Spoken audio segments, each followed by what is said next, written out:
Bueno, pues vamos a hablar ahora de la patología funcional.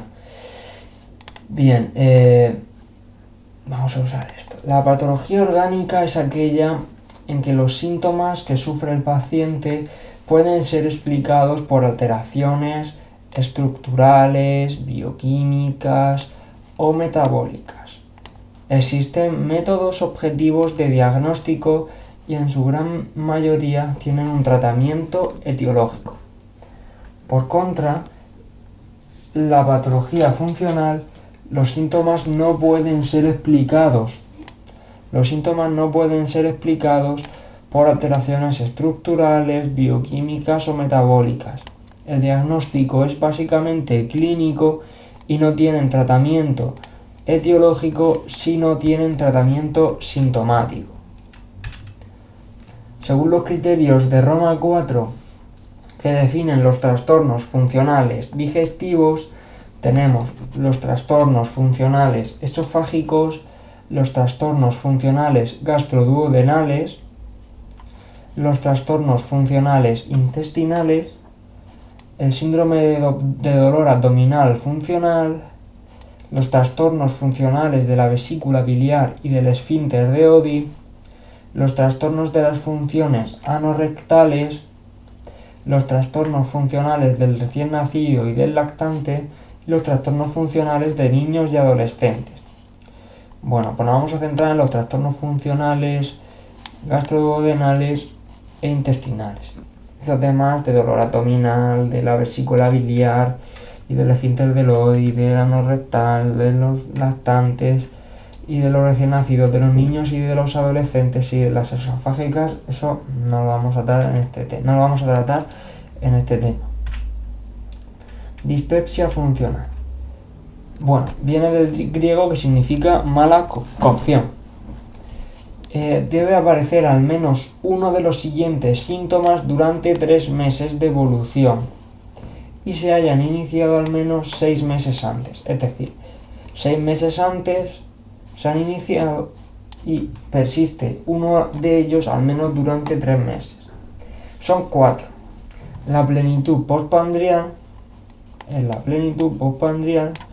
la saciedad precoz, el dolor y el ardor epigástrico. Bueno, para acordar, pues podemos poner la esta aquí y PSA, que sería el antígeno prostático, pues así tenemos una mnemotecnia. La plenitud postprandial, la saciedad precoz, el ardor epigástrico y el dolor epigástrico. O sea, plenitud postprandial, saciedad precoz, dolor epigástrico y ardor epigástrico. No debe existir ninguna evidencia de enfermedad estructural. Vale.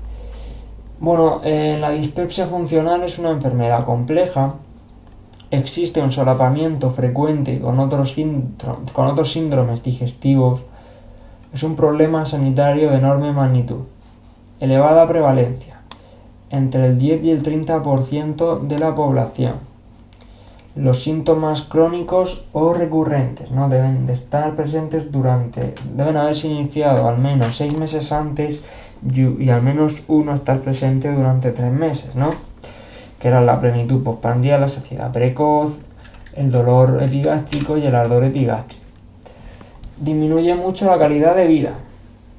Tiene una importante repercusión económica. Y el diagnóstico fundamentalmente es clínico, ¿no? Y el tratamiento sintomático, no etiológico. No encontramos evidencia de enfermedad a nivel estructural, metabólico o bioquímico. Vale, aquí tenemos la dispepsia. Pues según diversos estudios, la prevalencia en la población general, pues estaría el que menos en un 20% y el que más en un 40%. En torno al 33% sería la media. Bueno, la calidad de vida percibida, vemos que los controles lo mejor, ¿no? Vemos que la dispepsia funcional, aunque físicamente están mejor, ¿no?, que los que tienen una lesión orgánica, ni social ni mentalmente están bien. Y están de hecho peor social y mentalmente que los pacientes que tienen lesiones orgánicas, ¿no? Y esto, pues hombre, esto es importante. Vale. Aquí tenemos días de asentismo laboral, pues bueno, aquí vemos que de un día de asentismo, pues bueno, aquí vemos que lo normal un 60, 80%, etcétera. Y vemos que incluso hay pacientes que, y no un porcentaje considerable, cerca del 40%, ¿vale?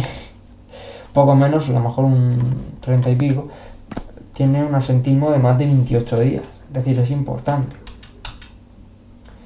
Etiopatogenia. Pues bueno, la infección por Helicobacter pylori sería la primera. Es un bacilo gram negativo que vive exclusivamente en el estómago humano y que es capaz de penetrar en el epitelio gástrico produciendo diversas patologías. Su prevalencia es muy alta.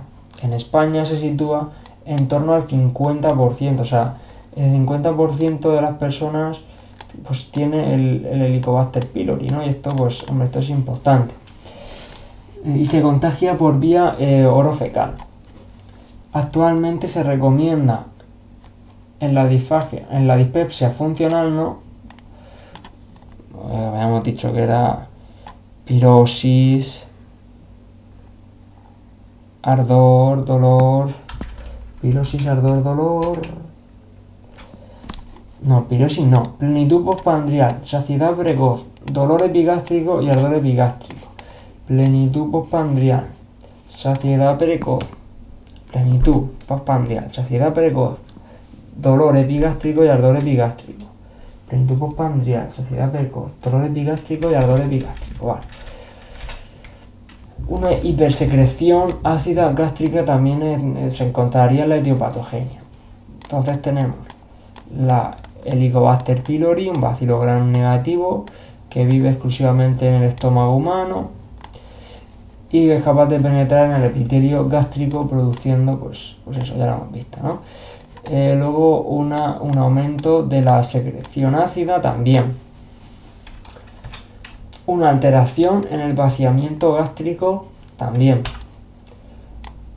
Alteración en la acomodación gástrica del fundus. Hipersensibilidad duodenal al ácido o a los líquidos.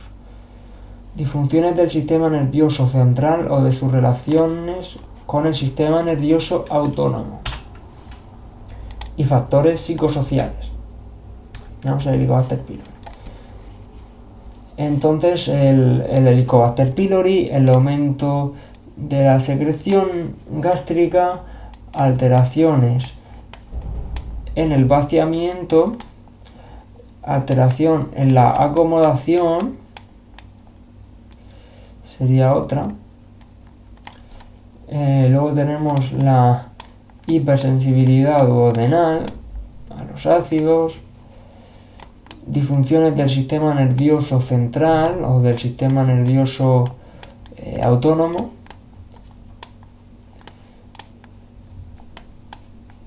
y luego los factores psicosociales, ¿no? Que serían también importantes. El Helicobacter pylori, el aumento de la hipersecreción ácida gástrica, alteración en el vaciamiento gástrico, en la acomodación gástrica del fundus, la hipersensibilidad duodenal al ácido o a los lípidos, disfunciones en el sistema nervioso central o autónomo y factores psicosociales. Van a causar la plenitud postprandial, la saciedad precoz, el dolor epigástrico y el ardor epigástrico. ¿Cómo influyen estos factores en la aparición de la dispepsia funcional? No conocemos el impacto que cada uno de estos factores tiene en la dispepsia funcional. Podría ser que tuvieran influencia de características individuales, es decir, en unos pacientes tendrían más importancia unos y en otro paciente otros. Ello explicaría por qué hay pacientes con síntomas dispépticos que son Helicobacter pylori negativos, o incluso pacientes en los que no se puede demostrar ninguna de las anomalías anteriores. O sea que no siempre se demuestran estas alteraciones, la hipersecreción gástrica, los fallos en la acomodación del fundus, en la hipersensibilidad duodenal, el acomodamiento, el vaciamiento gástrico, los factores psicosociales y las disfunciones en el sistema nervioso autónomo o central. Aunque se han logrado avances en el conocimiento de su etiopatogenia, a día de hoy las causas desencadenantes de la aparición siguen siendo desconocidas, ¿no? Incluso hay pacientes porque no se puede demostrar ninguna de las anomalías anteriores. No, está la hipersensibilidad al ácido, la hipersecreción gástrica, la alteración de la acomodación, del vaciamiento gástrico, la presencia de Helicobacter pylori, etc. Hasta hace no muchos años se dividía a la dispepsia funcional en dos tipos. La que no era la dispepsia no ulcerosa, que hacía referencia a los síntomas, fundamentalmente el dolor epigástrico, no eran motivados por la existencia de una enfermedad péptica. Y luego la dispepsia de tipo dismotilidad, en la que predominaban los síntomas como la saciedad precoz y la plenitud postprandial, y no el dolor ni el ardor. Pero bueno, hoy en día manejamos los siguientes términos: la dispepsia no investigada, aquellos pacientes que tienen síntomas dispépticos pero que no han consultado nunca al médico por ellos y por tanto no han sido estudiados nunca. Y luego tenemos la dispepsia tipo síndrome del dolor epigástrico, que es la aparición tras la ingesta de uno o ambos de los siguientes síntomas: dolor o ardor epigástrico 3 veces por semana. Y la dispepsia del tipo del síndrome de distrés postprandial, aparición tras la ingesta de uno o ambos de los siguientes síntomas: o saciedad precoz o plenitud postprandial, pero estos es al menos una vez a la semana. Entonces, aunque antes sí que se dividía en la dispepsia no ulcerosa y la dispepsia tipo dismotilidad,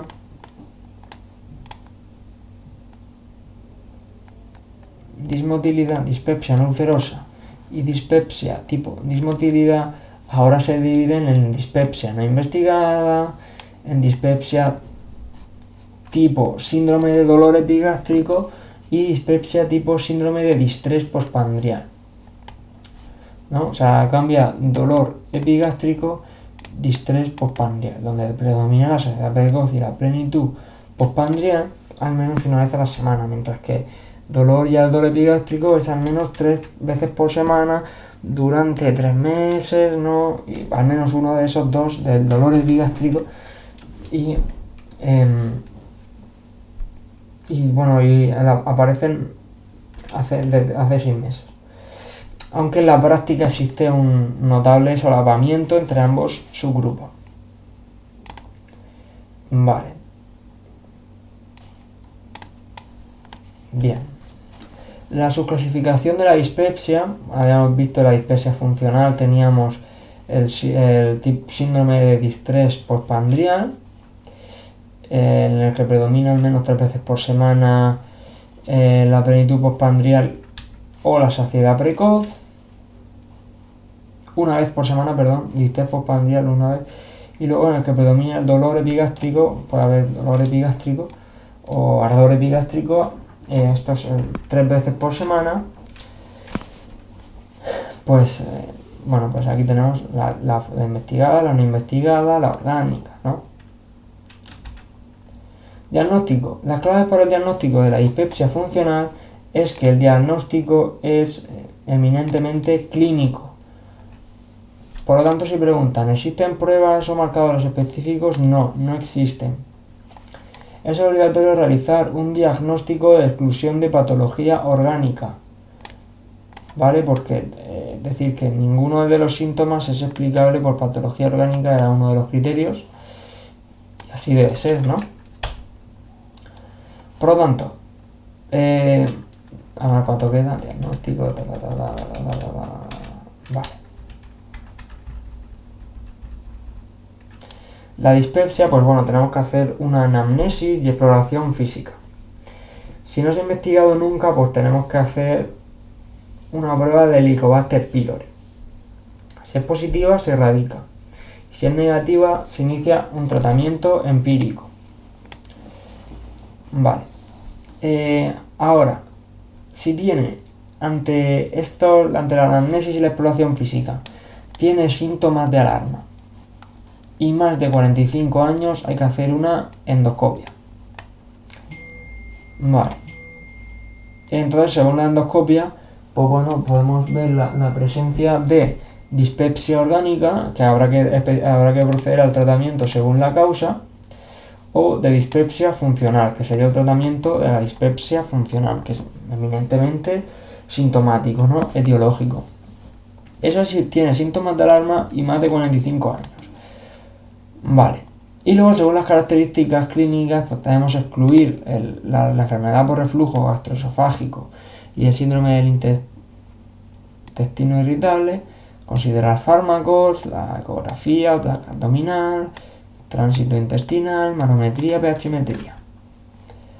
Vale, la prueba fundamental es la endoscopia digestiva alta, ¿eh? Esto lo han preguntado en el MIR y en todos lados, no es el TAC ni nada, es la endoscopia digestiva alta. ¿Y cuándo? Cuando tengamos un paciente mayor de 45 años con síntomas de alarma de reciente aparición. ¿Qué síntomas de alarma pues tenemos? Pues bueno, pues un cuadro tóxico, disfagia, vómitos, masa abdominal a la palpación, anemia, pérdida de peso, hematemesis. Y luego a la ausencia de respuesta al tratamiento empírico, ¿no? Entonces, si tenemos un paciente que tiene disfagia, que tiene vómitos, que tiene una masa abdominal, cuidado, porque los vómitos, pacientes mayores de 45 años que tenga vómitos de reciente aparición, hay que hacer una endoscopia digestiva alta. Vale, masa abdominal en la palpación, anemia, pérdida de peso no controlada, hematemesis y no tiene respuesta al tratamiento empírico. Una vez descartada la organicidad y establecido el diagnóstico de dispepsia funcional, ¿existen exploraciones que nos ayuden a confirmarlo? Pues sí existen, pero no están disponibles en el hospital. Básicamente son dos, ¿no? Los estudios del vaciamiento gástrico, porque hay alteraciones puede haber alteraciones en el vaciamiento gástrico, como son la gammagrafía, los ultrasonidos o el barostato, que nos permiten valorar la capacidad de acomodación gástrica, porque una cosa es el vaciamiento gástrico y otra cosa es la acomodación del fundus.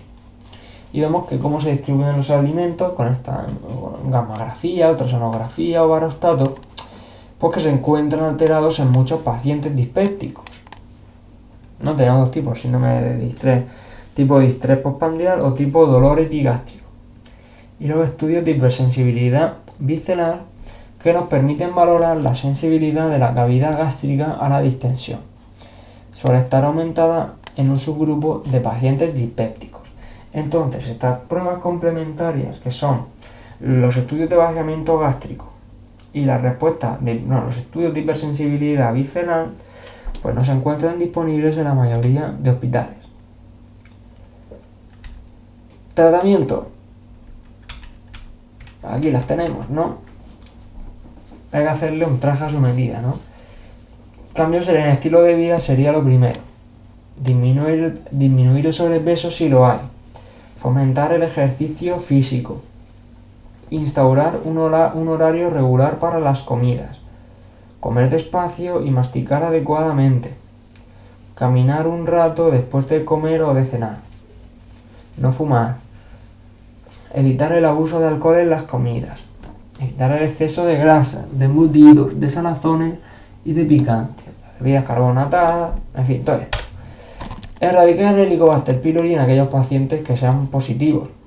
La estrategia Test and Treat se ha demostrado eficaz, debiendo intentar la erradicación y control posterior mediante el test de H2 expirado.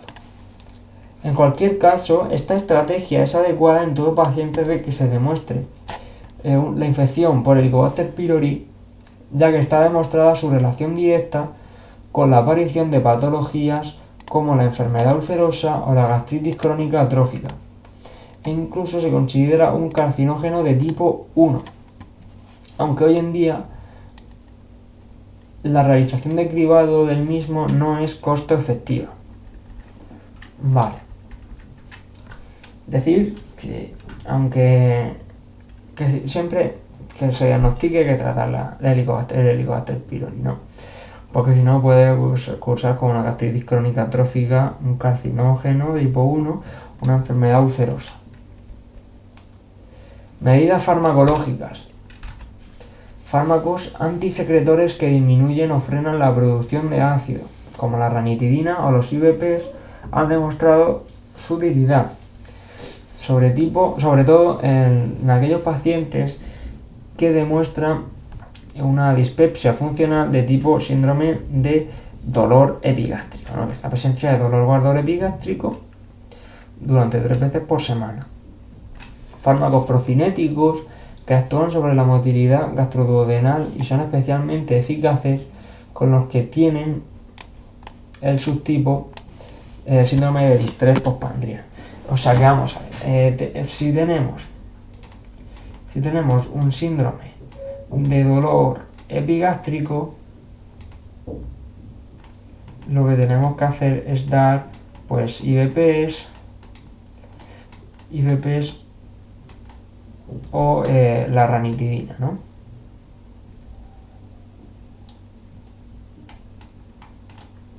O ranitidina.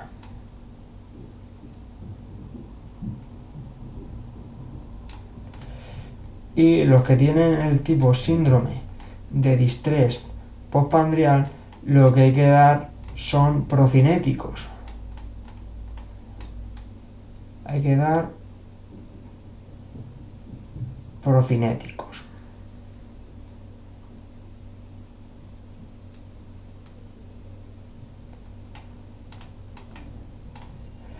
Vale. Bien. Le damos antidopaminérgicos, agonistas 5-HT2, 5-HT4, cuidado, agonistas 5-HT4, antagonistas 5-HT3, agonistas de la motilina, etc.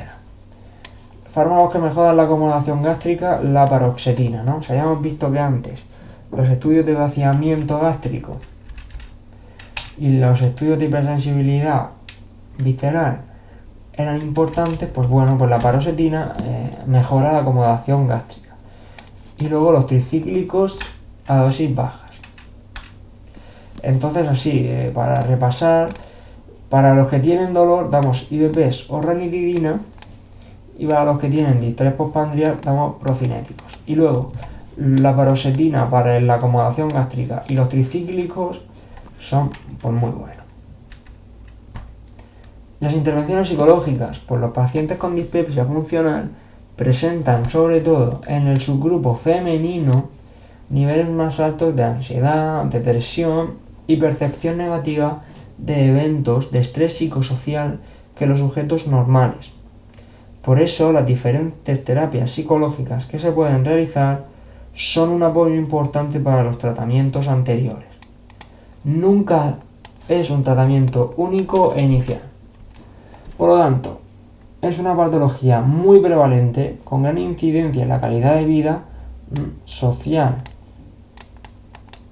y mental y tiene un coste económico elevado. El diagnóstico fundamentalmente es clínico, descartando la organicidad mediante las exploraciones adecuadas, ¿no? Fundamentalmente la endoscopia digestiva alta en pacientes que tengan síntomas de alarma o signos de alarma mayores de 45 años, ¿no? La estrategia Test and Treat es coste efectiva. Los IVPs son efectivos, aunque presentan una alta tasa de recidiva, son sobre todo efectivos para el subtipo de dolor epigástrico, ¿no? Dolor, pueden tener también las dos. Para el distrés postprandial, pues bueno, hayamos visto que los procinéticos presentaban buenos resultados en los que eran del tipo síndrome de distrés postprandial, que era la saciedad precoz o plenitud postprandial.